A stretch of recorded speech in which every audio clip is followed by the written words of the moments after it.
नमस्कार। आइए सुनते हैं मुंशी प्रेमचंद द्वारा लिखी कहानी होली की छुट्टी। दोस्तों, कहानी सुनने से पहले मेरा आपसे विनम्र निवेदन है कि अगर आपको मेरे चैनल के कंटेंट पसंद आते हैं तो कृपया मेरे चैनल को सब्सक्राइब करें, लाइक करें, साथ ही अपने दोस्तों के साथ शेयर भी करें। तो आइए सुनते हैं होली की छुट्टी। वर्नाक्यूलर फाइनल पास करने के बाद मुझे एक प्राइमरी स्कूल में जगह मिली जो मेरे घर से 11 मील पर था। हमारे हेडमास्टर साहब कुछ छुट्टियों में भी लड़कों को पढ़ाने की सनक थी। रात को लड़के खाना खाकर स्कूल में आ जाते और हेडमास्टर साहब चारपाई पर लेटकर अपने खर्राटों से उन्हें पढ़ाया करते। जब लड़कों में धौल धप्पा शुरू हो जाता और शोरगुल मचने लगता, तब यकायक वह खरगोश की नींद से चौंक पड़ते और लड़कों को 2-4 तमाचे लगाकर फिर अपने सपनों के मजे लेने लगते। 11-12 बजे रात तक यही ड्रामा होता रहता, यहाँ तक कि लड़के नींद से बेकरार होकर वहीं टाट पर सो जाते। अप्रैल में सालाना इम्तिहान होने वाला था, इसलिए जनवरी ही से हाय तौबा मची हुई थी। नाइट स्कूलों पर इतनी रियायत थी कि रात की क्लासों में उन्हें न तलब किया जाता था, मगर छुट्टियां बिल्कुल न मिलती थी। सोमवती अमावस आई और निकल गई, बसंत आया और चला गया, शिवरात्रि आई और गुजर गई, और इतवारों का तो जिक्र ही क्या है। एक दिन के लिए कौन इतना बड़ा सफर करता। इसलिए कई महीनों से मुझे घर जाने का मौका ना मिला था, मगर अब की मैंने पक्का इरादा कर लिया था कि होली पर जरूर घर जाऊंगा, चाहे नौकरी से हाथ ही क्यों ना धोना पड़े। मैंने एक हफ्ते पहले ही से हेडमास्टर साहब को अल्टीमेटम दे दिया कि 20 मार्च को होली की छुट्टी शुरू होगी और बंदा 11 की शाम को रुखसत हो जाएगा। हेडमास्टर साहब ने मुझे समझाया कि अभी लड़के हो, तुम्हें क्या मालूम नौकरी कितनी मुश्किलों से मिलती है और कितनी मुश्किलों से निभती है। नौकरी पाना उतना मुश्किल नहीं जितना उसको निभाना। अप्रैल में इम्तिहान होने वाला है, 3-4 दिन स्कूल बंद रहा तो बताओ कितने लड़के पास होंगे। साल भर की सारी मेहनत पर पानी फिर जाएगा कि नहीं।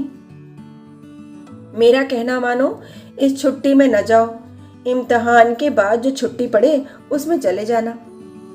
ईस्टर की 4 दिन की छुट्टी होगी, मैं एक दिन के लिए भी न रुकूंगा। मैं अपने मोर्चे पर कायम रहा। समझाने बुझाने, डराने धमकाने और जवाब तलब किए जाने के हथियारों का मुझ पर असर न हुआ। 11 को ज्यों ही स्कूल बंद हुआ, मैंने हेडमास्टर साहब को सलाम भी न किया और चुपके से अपने डेरे पर चला आया। उन्हें सलाम करने जाता तो वह एक न एक काम निकाल कर मुझे रोक लेते। रजिस्टर में फीस की मीज़ान लगाते जाओ, औसत हाजिरी निकालते जाओ, लड़कों की कॉपियां जमा करने पर उन पर संशोधन और तारीख सब पूरी कर दो।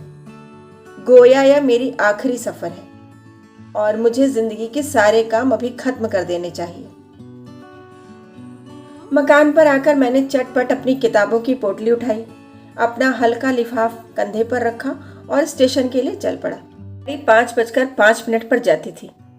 स्कूल की घड़ी हाजिरी के वक्त हमेशा आधा घंटा तेज और छुट्टी के वक्त आधा घंटा सुस्त रहती थी। 4 बजे स्कूल बंद हुआ था। मेरे ख्याल में स्टेशन पहुंचने के लिए काफी वक्त था। फिर भी मुसाफिरों को गाड़ी की तरफ से आमतौर पर जो अंदेशा लगा रहता है और जो घड़ी हाथ में होने पर भी और गाड़ी का वक्त ठीक मालूम होने पर भी दूर से किसी गाड़ी की गड़गड़ाहट या सीटें सुनकर कदमों को तेज और दिल को परेशान कर दिया करता है, वह मुझे भी लगा हुआ था। किताबों की पोटली भारी थी, उस पर कंधे पर लिहाफ, बार बार हाथ बदलता और लपका चला जाता था। यहाँ तक कि स्टेशन कोई 2 फलांग से नजर आया। सिग्नल डाउन था। मेरी हिम्मत भी उस सिग्नल की तरह डाउन हो गई। उम्र के तकाजे से 100 कदम दौड़ा जरूर, मगर यह निराशा की हिम्मत थी। मेरे देखते देखते गाड़ी आई, 1 मिनट ठहरी और रवाना हो गई। स्कूल की घड़ी यकीनन आज और दिनों से भी ज्यादा सुस्त थी। अब स्टेशन पर जाना बेकार था। दूसरी गाड़ी 11 बजे रात को आएगी। मेरे घर वाले स्टेशन पर कोई 12 बजे पहुंचेगी और वहां से मकान पर जाते जाते 1 बज जाएगा। इस सन्नाटे में रास्ता चलना भी एक मोर्चा था जिसे जीतने की मुझ में हिम्मत न थी। जी में तो आया कि चलकर हेडमास्टर को आड़े हाथ लूं, मगर जब्ती किया और चलने के लिए तैयार हो गया। कुल 12 मील ही तो है। अगर 2 मील भी घंटा भी चलूं तो 6 घंटों में घर पहुंच सकता हूं। अभी 5 बजे हैं, जरा कदम बढ़ाता जाऊं तो 10 बजे यकीनन पहुंच जाऊंगा। और मुन्नू मेरा इंतजार कर रहे होंगे। पहुंचते ही गर्मा गर्म खाना मिलेगा। कुल्हड़ी का गुड़ पक रहा होगा, वहां से गरम गरम रस पीने को आ जाएगा। और जब लोग सुनेंगे कि मैं इतनी दूर पैदल आया हूं तो उन्हें इतना अचरज होगा। मैंने फौरन गंगा की तरफ पैर बढ़ाया। यह कस्बा नदी के किनारे था और मेरे गांव की सड़क नदी के उस पार से थी। मुझे इस रास्ते से जाने का कभी संयोग न हुआ था, मगर इतना सुना था कि कच्ची सड़क सीधी चली जाती है। परेशानी की कोई बात न थी। 10 मिनट में नाव पार पहुंच जाएगी और बस फर्राटे भरता चल दूंगा। 12 मील कहने को तो होते हैं तो कुल 6 कोस। घाट पर पहुंचा तो नाव में आधे मुसाफिर भी न बैठे थे। मैं कूद कर जा बैठा। खेवे के पैसे भी निकाल कर दे दिए, लेकिन नाव है कि वहीं अचल ठहरी हुई है। मुसाफिरों की संख्या काफी नहीं है, कैसे खुले? लोग तहसील और कचहरी से आते जाते हैं और बैठते जाते हैं, और मैं हूं कि अंदर ही अंदर भुना जाता हूं। सूरज नीचे दौड़ा चला जा रहा है, गोया मुझसे बाजी लगाए हुए है। अभी सफेद था, फिर पीला होना शुरू हुआ और देखते देखते लाल हो गया। नदी के उस पार क्षितिज पर लटका हुआ जैसे कोई डोल कुएं पर लटक रहा है।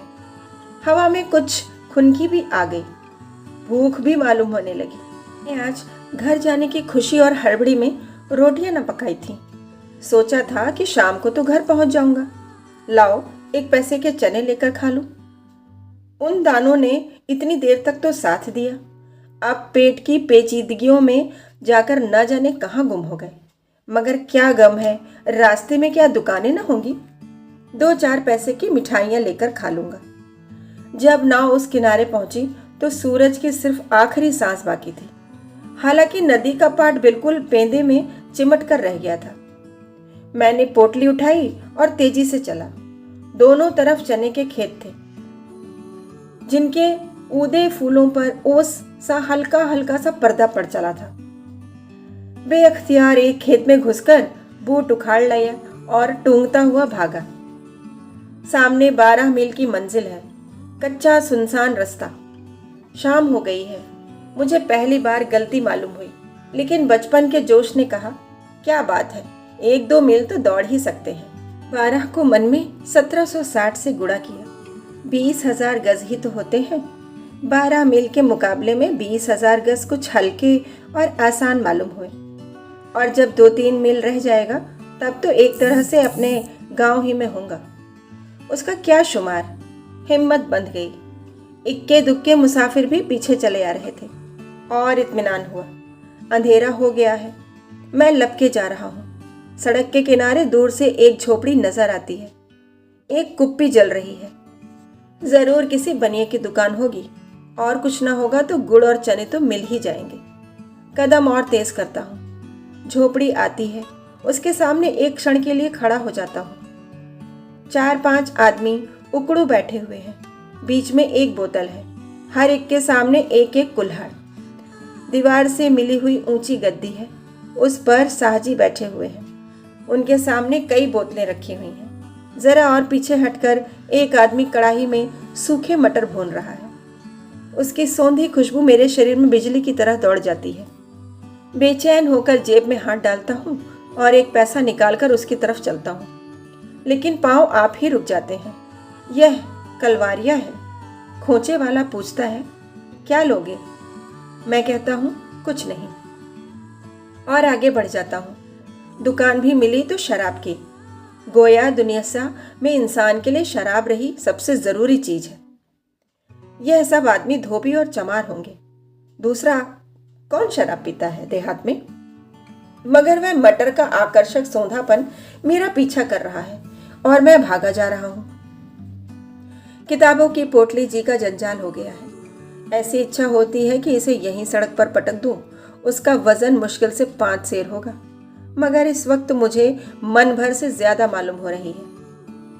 शरीर में कमजोरी महसूस हो रही है। पूरनमासी का चांद पेड़ों के ऊपर जा बैठा है और पत्तियों के बीच से जमीन की तरफ झांक रहा है। मैं बिल्कुल अकेला जा रहा हूँ, मगर दर्द बिल्कुल नहीं है। भूख ने सारी चेतना को दबा रखा है और खुद पर उसे हावी हो गई है। आहा, यह गुड़ की खुशबू कहाँ से आई? कहीं ताज़ा गुड़ पक रहा है। कोई गांव का करीब ही होगा। हाँ, वाह, आमों की झुरमुट में रोशनी नजर आ रही है। लेकिन वहां पैसे 2 पैसे का गुड़ बेचेगा और यूं मुझसे मांगा न जाएगा। मालूम नहीं लोग क्या समझे। आगे बढ़ता हूँ, मगर जबान से लार टपक रही है। गुड़ से मुझे बड़ा प्रेम है। जब कभी किसी चीज की दुकान खोलने की सोचता था तो वह हलवाई की दुकान होती थी। बिक्री की हो या ना हो, मिठाइयाँ तो खाने को मिलेंगी। हलवाइयों को देखो, मारे मोटापे के हिल नहीं सकते, लेकिन वह बेवकूफ होते हैं। आराम तलबी के मारे तोंद निकाल लेते हैं। मैं कसरत करता रहूंगा, मगर गुड़ की वह धीरज की परीक्षा लेने वाली, भूख को तेज करने वाली खुशबू बराबर आ रही है। मुझे वह घटना याद आती है जब अम्मा 3 महीने के लिए अपने मैके या मेरी ननिहाल गई थी और मैंने 3 महीने के 1 मन गुड़ का सफाया कर दिया था। यही गुड़ के दिन थे। नाना बीमार थे, अम्मा को बुला भेजा था।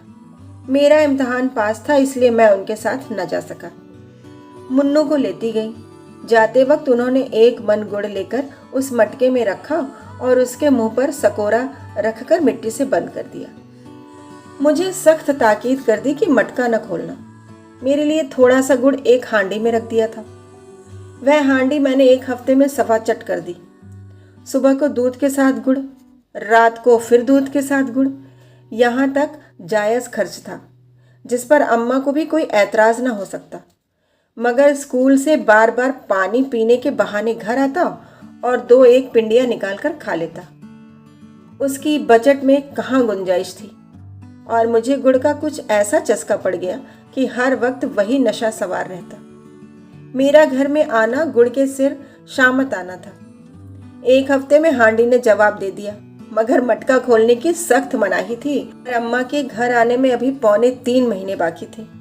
एक दिन तो मैंने बड़ी मुश्किल से जैसे तैसे सब्र किया, लेकिन दूसरे दिन के आह के साथ सब्र जाता रहा और मटके को बंद कर दिया और संकल्प कर लिया कि इस हांडी को 3 महीने चलाऊंगा।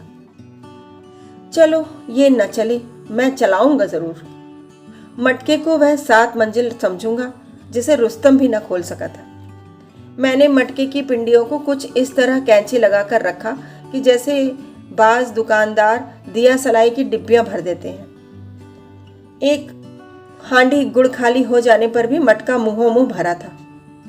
अम्मा को पता ही चलेगा। सवाल जवाब की नौबत कैसे आएगी। मगर दिल और जान में वह खींचतान शुरू हुई कि क्या कहूँ, हर बार जीत जबान की ही रहती है।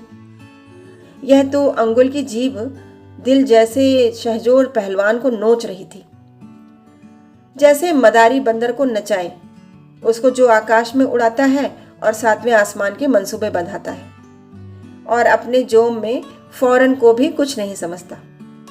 बार बार इरादा करता, दिन भर में 5 पिंडियों से ज्यादा न खाओ, लेकिन यह इरादा शराबियों की तौबा की तरह घंटे 2 घंटे से ज्यादा न टिकता। अपने को कोसता, धिक्कारता, गुड़ तो खा रहे हो, मगर बरसात में सारा शरीर सड़ जाएगा। गंधक का मलहम लगाए घूमोगे, कोई तुम्हारे पास बैठना भी न पसंद करेगा। कसमें खाता, विद्या की, माँ की, स्वर्गीय पिता की, गऊ की, ईश्वर की, मगर उनका भी वही हाल होता। दूसरा हफ्ता खत्म होते होते हांडी भी खत्म हो गई। उस दिन मैंने बड़े भक्ति भाव से ईश्वर से प्रार्थना की, भगवान, यह मेरा चंचल लोभी मन मुझे परेशान कर रहा है। मुझे शक्ति दो कि उसको वश में रख सकूं। मुझे अष्टधात की लगाम दो जो उसके मुंह में डाल दूं। यह अभागा मुझे अम्मा से पिटवाने और घुड़कियां खिलवाने पर तुला हुआ है। तुम ही मेरी रक्षा करो तो बच सकता हूं। भक्ति की विह्वलता के मारे मेरी आंखों से 2-4 बूंदें आंसुओं की भी गिरी। लेकिन ईश्वर ने भी इसकी सुनवाई न की और गुड़ की बुझा जो मुझ में थी वह छाई रही। यहाँ तक कि दूसरी हांडी का मरसिया पढ़ने की नौबत आ पहुंची। संयोग से उन्हीं दिनों 3 दिन की छुट्टी हुई और मैं अम्मा से मिलने ननिहाल गया। अम्मा ने पूछा, गुड़ का मटका देखा है? चींटे तो नहीं लगे? सीलत तो नहीं पहुंची? मैंने मटकों को देखने की कसम खाकर अपनी ईमानदारी का सबूत दिया। अम्मा ने भी मुझे गर्व के नेत्रों से देखा और मेरे आज्ञा पालन के पुरस्कार स्वरूप मुझे एक हांडी निकाल लेने की इजाजत दे दी। हाँ, ताकीद भी करा दी कि मटके का मुंह अच्छी तरह बंद कर देना। अब तो वहां मुझे एक एक दिन एक एक युग मालूम होने लगा। चौथे दिन घर आते ही मैंने पहला काम जो किया वह मटका खोलकर हांडी भर गुड़ निकालना था। एक बार की 5 पिंडियां उड़ा गया और फिर वही गुड़बाजी शुरू हो गई। अब क्या गम है, अम्मा की इजाजत मिल गई थी। सैया भये कोतवाल और 8 दिन में हांडी गायब। आखिर मैंने अपनी दिल की कमजोरी से मजबूर होकर मटके की कोठरी के दरवाजे पर ताला डाल दिया और कुंजी दीवार की एक मोटी संधि में डाल दी। अब देखे तुम गुड़ कैसे खाते हो। इस संधि में से कुंजी निकालने का मतलब यह था कि 3 हाथ दीवार खोद डाली जाए और यह हिम्मत मुझ में न थी। मगर 3 दिन में ही मेरे धीरज का प्याला छलक उठा और 3 दिनों में भी दिल की जो हालत थी वह बयान से बाहर है। शीरी यानी मीठे गुड़ की कोठरी की तरफ से बार बार गुजरता और अधीर नेत्रों से देखता और हाथ मलकर रह जाता। कई बार ताले को खटखटाया, खींचा, झटके दिए, मगर जालिम जरा भी न हुमसा। कई बार जाकर उस संधि की जांच पड़ताल की, उसमें झांक कर देखा, एक लकड़ी से उसकी गहराई का अंदाजा लगाने की कोशिश की, मगर उसकी तह न मिली। तबीयत खोई हुई सी रहती, न खाने पीने में कुछ मजा था न खेलने कूदने में। हंसना बार बार युक्तियों के जोर से दिल को कायल करने की कोशिश करती। आखिर गुड़ और किस मज्र की दवा है। मैं उसे फेंक तो देता नहीं, खाता ही तो हूं। क्या आज खाया और क्या 1 महीने बाद खाया, इसमें क्या फर्क है। अम्मा ने मनाही की है बेशक, लेकिन उन्हें मुझसे एक उचित काम से अलग रखने का क्या हक है। अगर वह आज कहें खेलने मत जाओ या पेड़ पर मत चढ़ो या तालाब में तैरने मत जाओ या चिड़ियों के लिए कंपा मत लगाओ, तितलियां मत पकड़ो, तो क्या मैं माने लेता हूँ। आखिर चौथे दिन वासना की जीत हुई। मैंने तड़के उठकर एक कुदाल लेकर दीवार खोदना शुरू किया। संधि थी, खोदने में ज्यादा देर न लगी। आध घंटे के घनघोर परिश्रम के बाद दीवार से कोई गज भर लंबा और 3 इंच मोटा चप्पड़ टूटकर नीचे गिर पड़ा और संधि की तह में वह सफलता की कुंजी पड़ी हुई थी, जैसे समुंदर की तह में मोती की सीप पड़ी हो। मैंने झटपट उसे निकाला और फौरन दरवाजा खोला। मटके से गुड़ निकालकर हांडी में भरा और दरवाजा बंद कर दिया। मटके में इस लूटपाट से स्पष्ट कमी पैदा हो गई थी। 1000 तरकीबें आजमाने पर भी इसका घड़ा न भरा। मगर अब की बार मैंने चटोरेपन का अम्मा की वापसी तक खात्मा कर देने के लिए कुंजी को कुएं में डाल दिया। किस्सा लंबा है। मैंने कैसे ताला तोड़ा, कैसे गुड़ निकाला और मटका खाली हो जाने पर कैसे फोड़ा और उसके टुकड़े रात को कुएं में फेंके, और अम्मा आई तो मैंने कैसे रो रो कर उनसे मटके के चोरी जाने की कहानी कही। यह बयान करने लगूं तो यह घटना जो मैं आज लिखने बैठा हूं अधूरी रह जाएगी। चुनाचे इस वक्त गुड़ की उस मीठी खुशबू ने मुझे बेसुध बना दिया, मगर मैं सब्र करके आगे बढ़ा। ज्यों-ज्यों रात गुजरती थी, शरीर थकान से चूर होता जाता था, यहाँ तक कि पांव कांपने लगे। कच्ची सड़क पर गाड़ियों के पहियों की लीक पड़ गई थी। जब कभी लीक में पांव चला जाता तो मालूम होता किसी गहरे गड्ढे में गिर पड़ा हो। बार बार जी में आता यहीं सड़क के किनारे लेट जाऊं। किताबों की छोटी सी पोटली मन भर की लगती थी। अपने को कोसता था कि किताबों लेकर चलने को क्यों चला। दूसरी जबान का इम्तिहान देने की तैयारी कर रहा था, मगर छुट्टियों में एक दिन भी तो किताब खोलने की नौबत ना आएगी। खामखा यह बोझ उठाए चला आता हूँ। ऐसा ही जी झुंझला रहा था कि इस मूर्खता के बोझ को वहीं पटक दूं। आखिर टांगों ने चलने से इनकार कर दिया। एक बार तो गिर पड़ा और संभल कर उठा तो पांव थरथरा रहे थे। अब बगैर कुछ खाए पैर उठाना दूभर था, मगर यहाँ क्या खाऊं? बार बार रोने को जी चाहता था। संयोग से एक ईख का खेत नजर आया। अब मैं अपने को रोक न सका। चाहता था कि खेत में घुसकर 4-5 ईख तोड़ लूं और मजे से रस चूसता हुआ चलूं। रास्ता भी कट जाएगा और पेट में कुछ पड़ भी जाएगा। मगर मेड़ पर पांव रखा ही था कि कांटों में उलझ गया। किसान ने शायद मेड़ पर कांटे बिखेर दिए थे। शायद बेर की झाड़ी थी। धोती कुर्ता सब कांटों में फंसा हुआ। पीछे हटा तो कांटों की झाड़ी साथ साथ चली। कपड़े छुड़ाने लगा तो हाथ में कांटे चुभने लगे। जोर से खींचा तो धोती फट गई। भूख तो गायब हो गई। फिक्र हुई कि नई मुसीबत से क्यों कर छुटकारा हो। कांटों को एक जगह से अलग करता तो दूसरी जगह चिमट जाते। झुकता तो शरीर में चुभते। किसी को पुकारूं तो चोरी खोली जाती है। अजीब मुसीबत में पड़ा हुआ था। उस वक्त मुझे अपनी हालत पर रोना आ गया। कोई रेगिस्तान की खाक छानने वाला आशिक भी इस तरह कांटों में फंसा होगा। बड़ी मुश्किल से आध घंटे में गला छूटा, मगर धोती और कुर्ते के माथे गई। हाथ और पांव छलनी हो गए, वह घाते में। अब एक कदम आगे रखना मुहाल था। मालूम नहीं कितना रास्ता तय हुआ, कितना बाकी है। न कोई आदमी, न आदमजात, किससे पूछूं? अपनी हालत पर रोता हुआ जा रहा था। एक बड़ा गांव नजर आया। बड़ी खुशी हुई। कोई ना कोई दुकान मिल ही जाएगी। कुछ खा लूंगा और किसी के साइबान में पड़ रहूंगा। सुबह देखी जाएगी।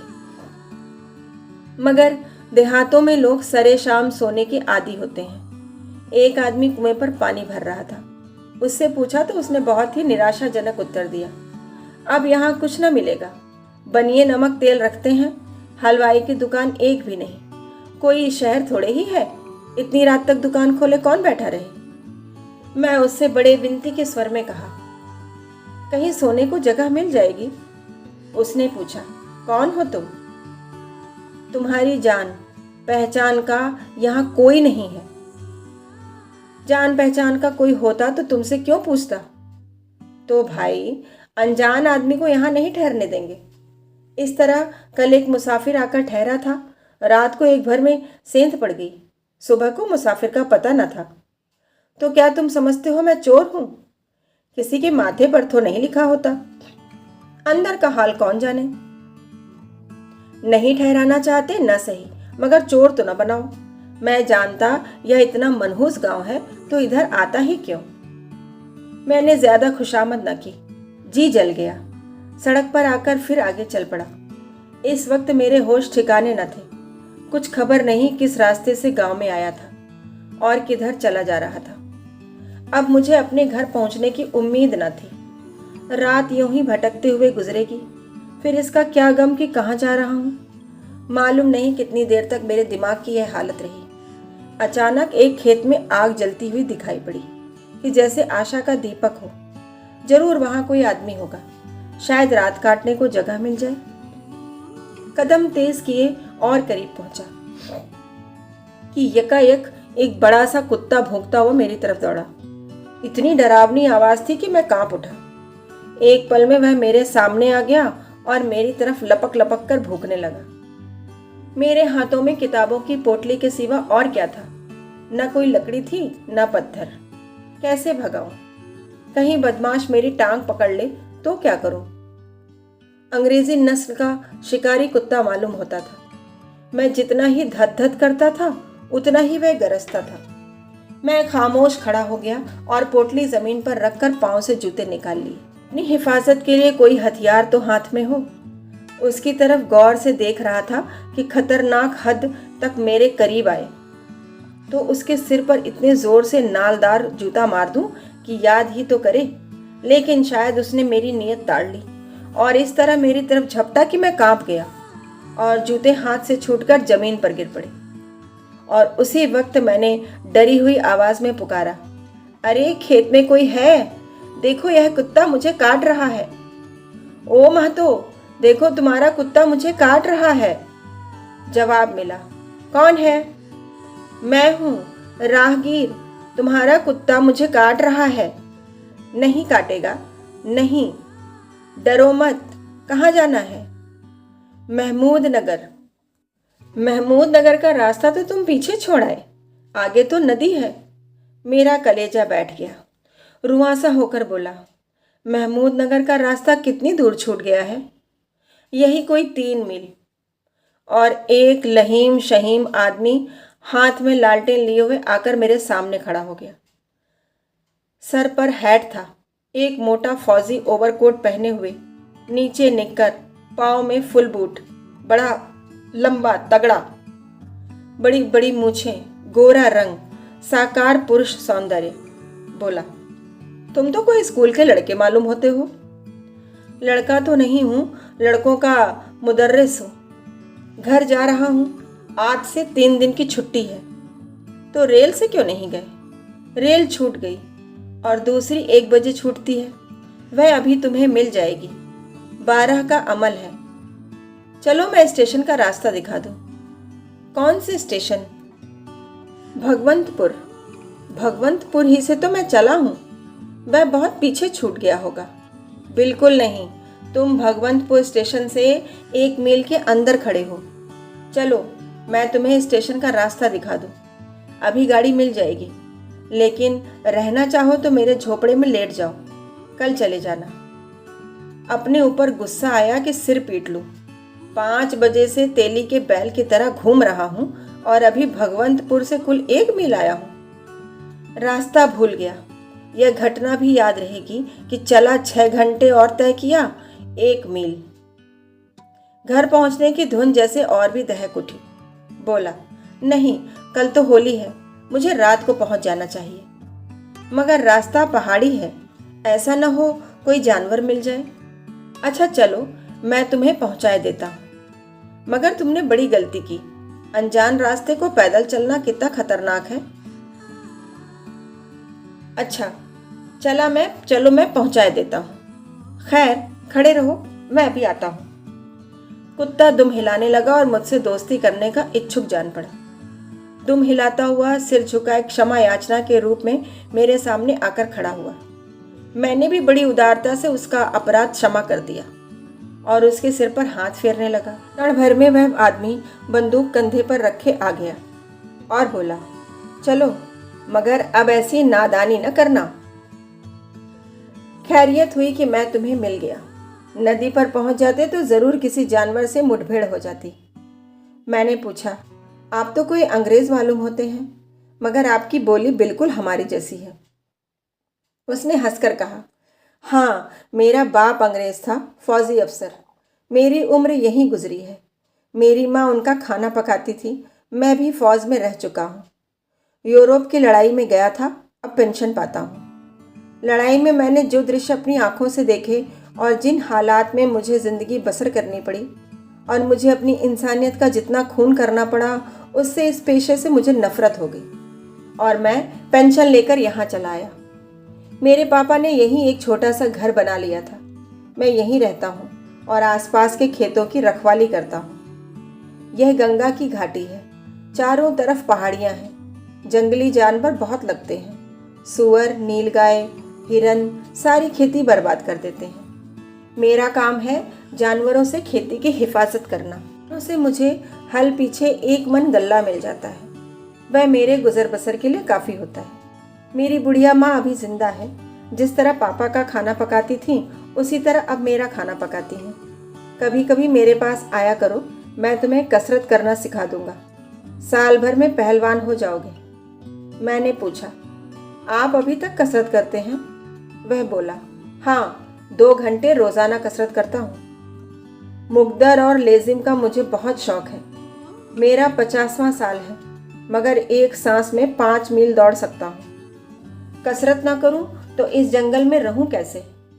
मैंने खूब कुश्तियाँ लड़ी हैं। अपनी रेजिमेंट में खूब मजबूत आदमी था, मगर अब इस फौजी ज़िंदगी की हालातों पर गौर करता हूँ तो शर्म और अफसोस से मेरा सिर झुक जाता है। कितने ही बेगुनाह मेरी राइफल के शिकार हुए। मेरा उन्होंने क्या नुकसान किया था? मेरा उनसे कौन सी अदावत थी? मुझे तो जर्मन और ऑस्ट्रियन सिपाही भी वैसे ही सच्चे, वैसे ही बहादुर, वैसे ही खुशमिजाज, वैसे ही हमदर्द मालूम हुए जैसे फ्रांस या इंग्लैंड के। हमारी उनसे खूब दोस्ती हो गई थी। साथ खेलते थे, साथ बैठते थे। यह ख्याल ही ना आता था कि यह लोग हमारे अपने नहीं हैं, मगर फिर भी हम एक दूसरे के खून के प्यासे थे। किस लिए? इसलिए कि बड़े बड़े अंग्रेज सौदागरों को खतरा था कि कहीं जर्मनी उनका रोजगार न छीन ले। यह सौदागरों का राज है। हमारी फौजें उन्हीं के इशारों पर नाचने वाली कठपुतलियां हैं। जान हम गरीबों की गई, जेबें गर्म हुई मोटे मोटे सौदागरों की। उस वक्त हमारी ऐसी खातिर होती थी, ऐसी पीठ ठोकी जाती थी, गोया हम सल्तनत के दामाद हैं। हमारे ऊपर फूलों की बारिश होती थी, हमें गाइन पार्टियां दी जाती थी। हमारी बहादुरी की कहानियां रोजाना अखबारों में तस्वीरों के साथ छपती थी। नाजुक बदल लेडियां और शहजादियां हमारे लिए कपड़े सीती थीं, तरह तरह के मुरब्बे और अचार बना बना कर भेजती थीं। लेकिन जब सुलह हो गई तो उन्हीं जाबाजों को कोई टके को भी न पूछता था। कितनों ही के अंग भंग हो गए थे। कोई लूला हो गया था, कोई लंगड़ा, कोई अंधा। उन्हें एक टुकड़ा रोटी भी देने वाला कोई न था। मैंने कितनों ही को सड़क पर भीख मांगते देखा।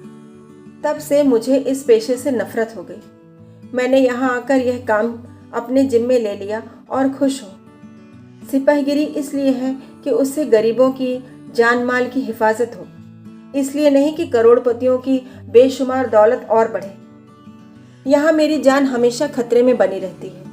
कई बार मरते मरते बचा हूँ, लेकिन इस काम में मर भी जाऊं तो मुझे अफसोस न होगा, क्योंकि मुझे यह तस्कीन होगा कि मेरी जिंदगी गरीबों के काम आई। और यह बेचारे किसान मेरी कितनी खातिर करते हैं कि तुमसे क्या कहूँ। अगर मैं बीमार पड़ जाऊं और उन्हें मालूम हो जाए कि मैं उनके शरीर के ताज़े खून से अच्छा हो जाऊंगा तो बिना झिझके अपना खून दे देंगे। पहले मैं बहुत शराब पीता था। मेरी बिरादरी को तो तुम लोग जानते होगे। हम में बहुत ज़्यादा लोग ऐसे हैं जिनको खाना मैसर हो या ना हो, मगर शराब जरूर चाहिए। मैं भी 1 बोतल शराब रोज़ पी जाता था। बाप ने काफ़ी पैसे छोड़े थे। अगर किफ़ायत से रहना जानता तो ज़िंदगी भर आराम से पड़ा रहता, मगर शराब ने सत्यानाश कर दिया। उन दिनों मैं बड़े ठाठ से रहता था, कॉलर टाई लगाए, छैला बना हुआ, नौजवान छोकरियों से आंखें लड़ाया करता था। घुड़दौड़ में जुआ खेलना, शराब पीना, क्लब में ताश खेलना और औरतों से दिल बहलाना, यह मेरी जिंदगी थी। 3-4 साल में मैंने 25-30 हजार रुपए उड़ा दिए। कौड़ी कफन को न रखी। जब पैसे खत्म हो गए तो रोजी की फिक्र हुई। फौज में भर्ती हो गया, मगर खुदा का शुक्र है कि वहां से कुछ सीख कर लौटा।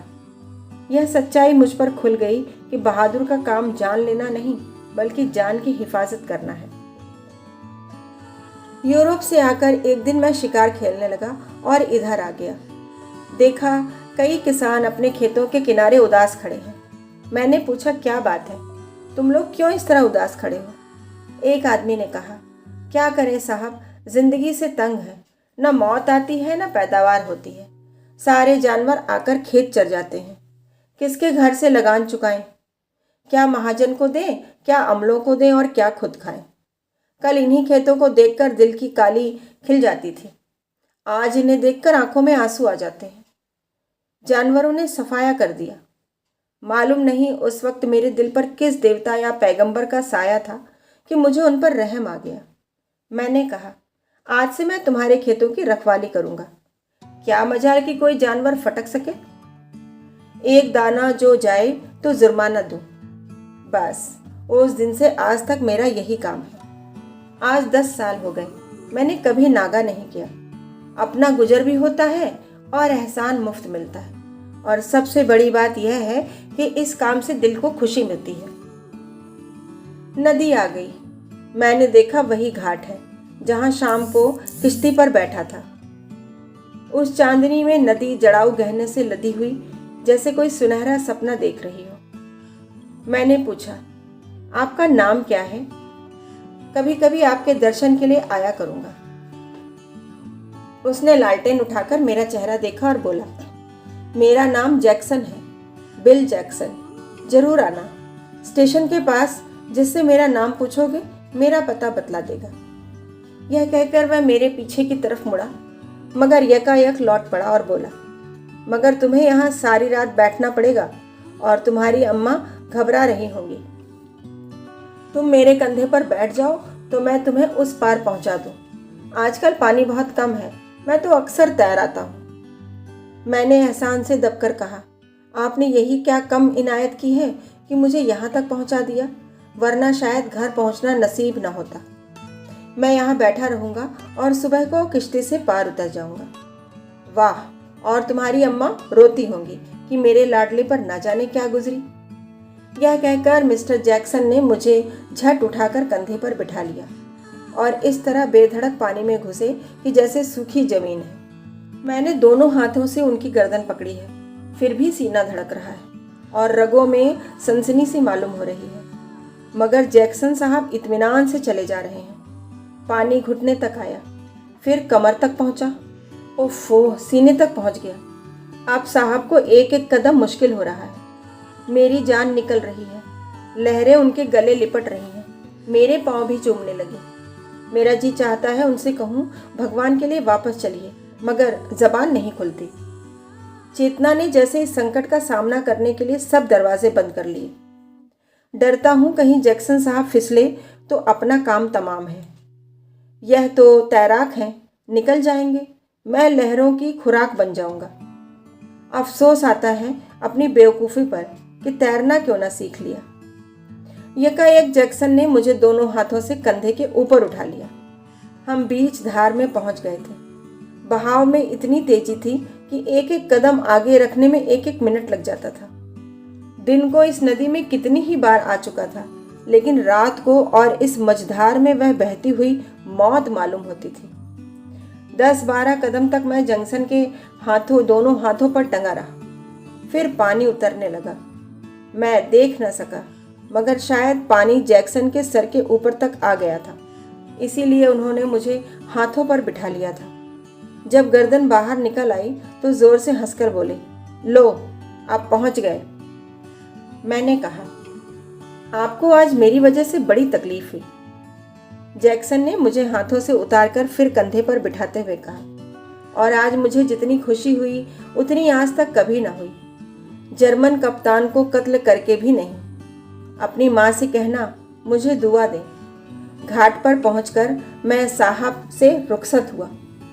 उनकी सज्जनता, निस्वार्थ सेवा और अदम्य साहस का न मिटने वाला असर दिल पर लिए हुए मेरे जी में आया, काश मैं भी इस तरह लोगों के काम आ सकता। 3 बजे रात को जब मैं घर पहुंचा तो होली में आग लग रही थी। मैं स्टेशन से 2 मील सरपट दौड़ता हुआ गया।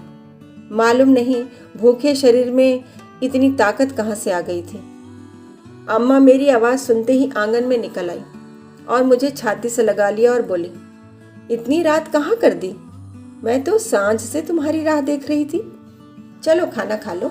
कुछ खाया पिया है कि नहीं? वह अब स्वर्ग में है, लेकिन उनका वह मोहब्बत भरा चेहरा मेरी आंखों के सामने है और वह प्यार भरी आवाज़ कानों में गूंज रही है। मिस्टर जैक्सन से कई बार मिल चुका हूँ।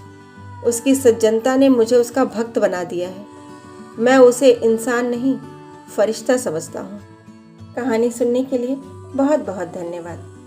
कल फिर मिलेंगे एक नई कहानी के साथ।